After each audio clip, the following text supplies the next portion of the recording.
Hello বন্ধুরা, ফুচকা প্রেমীর নানান কথা এই ছোট্ট ইউটিউব চ্যানেলে আমি রূপা আছি আপনাদের সাথে। আশা করি সবাই ভালো আছেন, সুস্থ আছেন। আজকে আমাদের বাড়িতে কিন্তু একটা স্পেশাল রান্না হয়েছে। কি বলুন তো?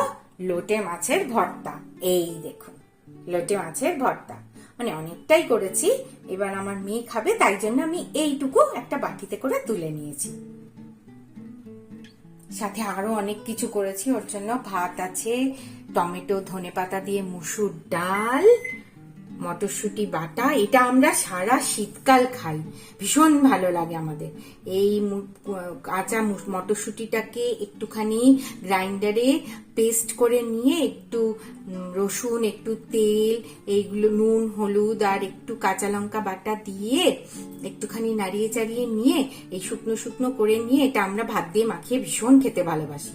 আর আছে বেগুন দিয়ে মেথি শাক ভাজা, আর আছে ফুলকপি দিয়ে মটরশুঁটি দিয়ে ভাজা। তবে স্পেশাল আর অ্যাট্রাকশন কিন্তু আজকে আমাদের বাড়িতে লোটে মাছের ভর্তা। চলো টাটা, বাই বাই। আজকে এই পর্যন্তই। সবাই ভালো থাকবেন, সুস্থ থাকবেন।